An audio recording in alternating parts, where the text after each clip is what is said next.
Priyo dari Golkar. Baik, terima kasih. Kalau tadi benar dan apa yang dikatakan oleh PKS tadi tulus dan majelis suronya pun mengatakan demikian, saya di sini juga sebagai ketua Dewan Pimpinan Pusat Partai dan ketua fraksi Golkar akan meminta dan mendorong mungkin pimpinan Golkar untuk berubah pikiran tentang calon presiden mengenai ini. Tapi saya mau bertanya ini, apa benar-benar PKS menyarankan itu dengan ketulusan bahwa mereka memang menginginkan ada semua calon alternatif presiden dibanding dua presiden sebelumnya yang sekarang sudah disebut-sebut orang? Kalau kemudian ini terjadi semua, saya yakin bahwa ini sebuah gelombang usulan yang menarik yang kami pun sekarang agak terperanjat mengenai ini. Sekarang saya Ini bahasa basi aja atau beneran? Jadi karena yang bicara ketua fraksi, jadi ketua fraksi. Iya.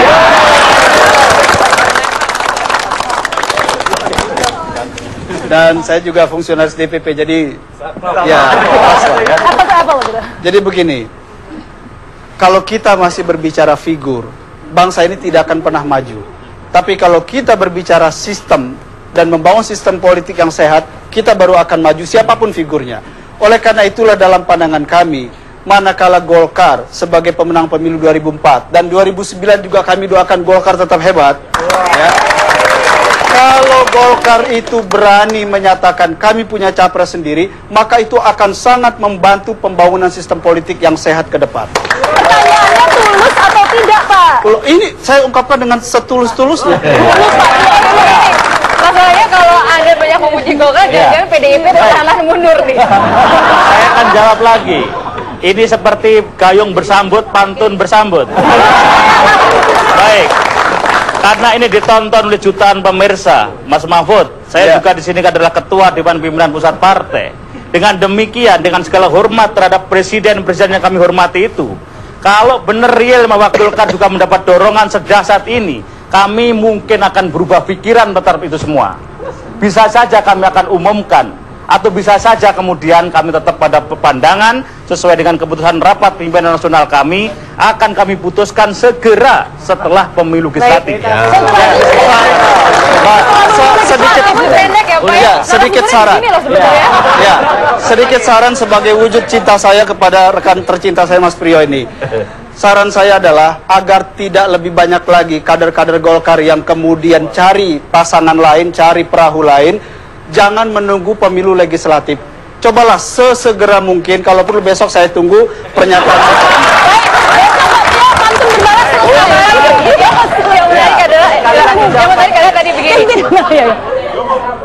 Saya, Pak Mahfud, mudah-mudahan debat kita didengarkan langsung oleh Pak Yusuf Kalla, Ketua Umum kami. Ya. Saya akan memberikan pesan ini khusus.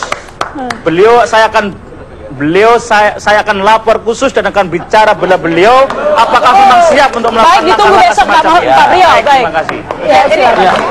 Pak Ferry silakan, Pak Ferry. Ya, saya kira yang menarik Pak Ketua fraksi Golkar saya kira sudah menyampaikan, tapi saya akan membisikin juga kepada Ketua fraksi Golkar ini. Itu coba cermati dulu, karena Pak Mahfud kan dari partai. Mengapa sih kalau memang masyarakat, saya bisa mengerti, tapi kalau partai menggosok partai lain, itu pertanyaan saya. Masih ada, bukan tidak percaya, tapi masih reserve lah. Pertanyaan saya, mengapa energi itu tidak digunakan untuk internal partainya? Itu jangan-jangan untuk mengembosi juga, bagaimana sih?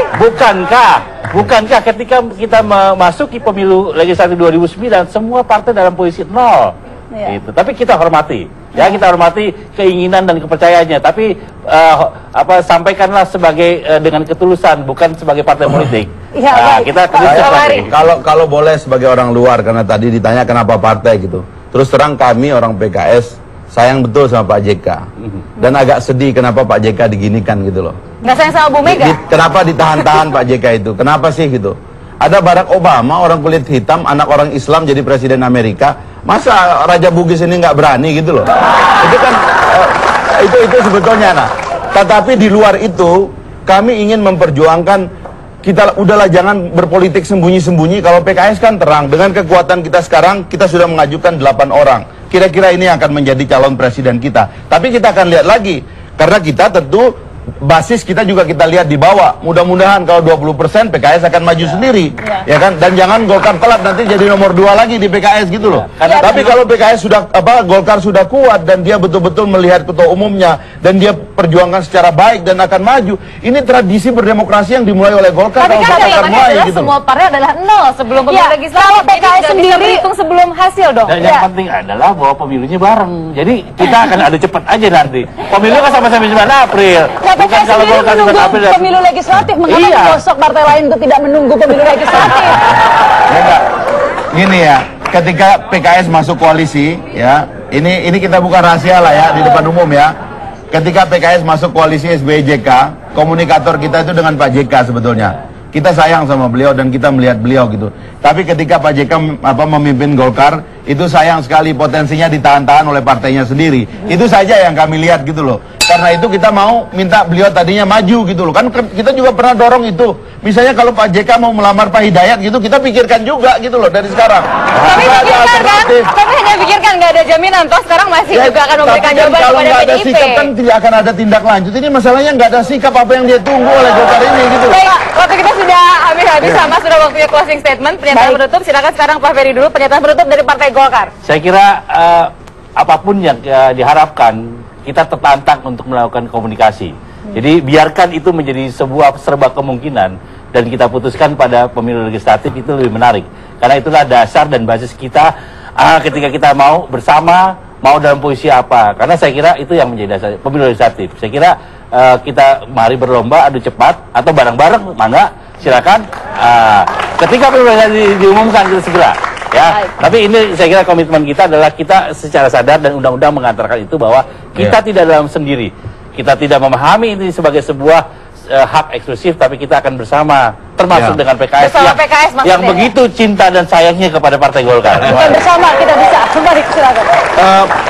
Seperti kata Pak Mahfud tadi, tantangan terbesar kita ini adalah pembangunan sistem. Terus terang kami cemas sekali dengan perjalanan sistem 4-5 tahun belakangan ini yang tidak ada yang menjaganya. Partai politik yang punya komitmen menjaga kuatnya sistem itu, konsolidasi sistem itu salah satunya yang kita bisa ngobrol dengan Golkar.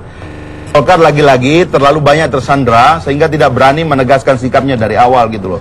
Sehingga kita mau bangun koalisi aja bingung. Ini koalisi nanti macam apa? Coba bayangkan kalau sekarang ada koalisi, dasarnya apa nanti? Ini cuma ajak-ajakan doang, ngajak makan siang, makan malam, apa jadi koalisi? Kan kasihan rakyat ini karena nggak ada formulanya gitu loh. Dan ini yang harus kita buat. Misalnya kita mulai dengan undang-undang Susduk. Nanti kami di PKS akan memperjuangkan adanya 2 faksi atau 3 faksi di dalam DPR. Faksi pemerintahan, faksi oposisi, dan faksi independen. Sehingga jelas, kalau sukses ada yang disalahkan, kalau tidak sukses juga ada yang ada yang dipuji gitu loh. Jadi kalau kita jelas gitu bikin iklannya. Tidak jelas, ini membingungkan, terus tiba-tiba ada yang makan malam, ada yang ngundang ke rumahnya, tiba-tiba seolah-olah koalisi kejadian. Tunggu rakyat mau dikasih apa dengan cara begini gitu loh. Ini tontonan yang tidak menarik menurut saya gitu loh. Ya, karena itu, kenapa Partai Golkar tidak mengkonsolidasikan diri? Ini sistem yang kita mau bangun, ini pemimpinnya, ayo dukung kami. Mungkin peta akan berubah, tapi tidak tahu. Wallahu alam bisawab. Ini kenapa Golkar berubah. Terima kasih Pak. Kita tidak mau sekedar merubah peta, tidak sekedar mau merubah peta, tapi kita mau membawa kebaikan bagi bangsa bersama yang lain termasuk PKS. Terima kasih Pak Fahri. Silakan pejabat tangan Pak Fahri sama Pak Ferry. Ya, memang